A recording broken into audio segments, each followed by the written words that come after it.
guys, what's going on? My name is Brad. I'm part of the Techbuds group here. I primarily talk to you guys on my channel about trading OTCs, but tonight I wanted to switch gears a little bit and discuss with you when is it appropriate to start trading. I've had a lot of people come up to me and say, hey Brad, I got $200 or $300 I want to use to trade, and this is pretty much all I have. I can't afford to save up anymore. What can I do with that? And it's been a struggle for me to try and tell people what they should do with the $200 or $300 that they have left in their bank, because there's not much you can do with that as far as trading's concerned. Are there stories out there that you hear of people turning $200, $300, $400, $500 into hundreds of thousands of dollars in the market? Of course, you see those, but they're not the everyday reality. The reality is that you have to have a decent nest egg to really trade with. And so that brings me to our topic for tonight, and a new segment that I am looking to start for our group, and that's how to get out of debt, stay out of debt, and live financially free. Obviously we like to promote financial freedom through the income you get when trading within our platform and our network of like-minded individuals, and part of that financial freedom is being debt-free. And so I want to be able to help you guys get to that freedom, because what debt does is that it basically strangles you and prevents you from doing the things that you want. Now, I know a lot of you out there are trying to use trading as a way to kind of get rich quick and or use it as a tool to pay off debt. Now, I will say that there is a time and a place for that. I'm not going to sit here and tell you that you should be completely debt-free before you start trading, period. That's not what I'm saying. What I would, and this is my opinion. I'm not trying to tell you what you should be doing or anything like that, but you have to be financially smart about this, in my opinion. I feel as if it sounds kind of silly if you are in debt up to your eyeballs. You can barely get the grocery bill together, yet you want to put $200 or $300 into a particular stock in hopes that you will be able to live off of whatever riches you think you're going to make off of that investment. So there's that part of it. If you've gotten to this part of the video and you're like, yep, that's me, and now that you say that, Brad, that sounds really stupid for somebody to do. I understand where you're coming from, because I was that person. So, I want everybody to of course be successful in their trading, but before you get to that point, I want to ensure that you guys are also being financially smart in your day-to-day budgeting and spending and saving, because you're not going to be able to be successful in trading if you're not disciplined enough to work a budget or stick to a budget or any of those things outside of trading as far as your financial health goes. We of course want to promote growth within Techbud Solutions, but we want to also promote wealth. And the only way to promote wealth is if you are disciplined enough to stick to a budget, get out of debt, and create multiple sources of income. Obviously, if you've gotten to this point with Techbud Solutions, you already know that you're trying to create an alternate source of income. So good for you there.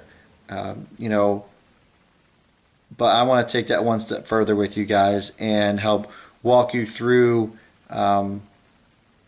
what it is to be debt free, and perhaps start a new chat group within our Discord platform to talk about getting out of debt and to talk about understanding the importance of a budget and coming up with what a lot of people call a debt snowball.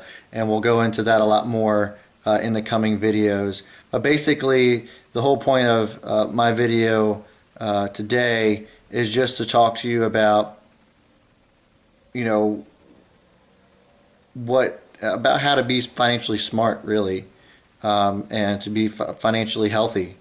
Because if you have, you know, a bunch of maxed out credit cards, you're drowning in student loan debt, and you have a car payment, and then you're like, oh, maybe I should start thinking about buying a house.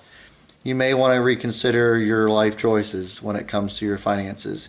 You know, the same rules apply here as they apply to trading. You know, you may or may not agree with everything that I'm saying, and that's okay, because all this is my opinion. I'm just here to share with you my best practices in hopes that maybe some of you might be able to take what you've learned from what I have shared and maybe apply it to your life and see if it works. I know for a fact that I have seen it work, not only in my life but others as well. So hopefully you'll be able to take what you learn here and apply it to your life and see some success in it. You know, one thing that I would like to just share with you in my personal life is that I haven't had a credit card in 10 years. A lot of people's jaws drop when I say that, but I haven't. And the reason is because you don't need credit. You don't need a credit card. You don't need credit, period. You don't need credit to buy a house even, believe it or not. And we will get into that later. People just like lose their mind when I tell them that they don't need credit to get by in life, to be able to afford the things that they want to be able to do. I have a strong philosophy, and if you can't pay cash for it, you can't afford it. You know, there's only two exceptions that I see in regards to that rule, and that is education, and that is mortgaging a house. You know, education obviously just costs us students a ton of money. I'm in my last year of college. I got a late start in life when it comes to that, but I'm grinding through, and I'm in my last year. Super excited about graduating this year. But I certainly understand that there's a lot of you out there who are watching this who are in the same boat that I am. You know, you're your late teens, early 20s, just coming out of college, and you're like, how the hell am I going to pay all this student loan debt off, be able to work and afford a house, afford to just live, and be debt free? Well, that's what I hope that we can get out of this segment together. And so I'm really excited for what's in store. I'm really excited to share with you the kind of best practices that I have, and hopefully we'll be able to see some success in this new venture that we'll be taking on together. I would love it if you guys could leave some questions in the comment section to kind of go over exactly what you want to talk about, and maybe you guys can share some of the amount of debt that you're in, what kind of, big or small, it doesn't matter, and how is it that I can afford things without credit? How is it that I've gotten by for the last 10 years without a credit card? I'll give a really quick answer, in that it's pretty awesome and it's super easy, and I have never been happier without a credit card in my entire life for the last 10 years. It's been great to not have to worry about that bill. And I will say that it hasn't hindered, me being able to afford things at all. It forces you to be disciplined to save for the things you want. And so that's all I got for you guys tonight. I really hope that a lot of you join me on this journey who are in debt and are trying to find a way out and just can't seem to figure it out. And so I appreciate you guys watching tonight. This is just a real short video just to kind of get you interested in it and see where it goes. And again, I just appreciate you watching tonight, and look forward to doing this in the future. I'm really excited about it, guys. Thanks for watching. B Smith is out.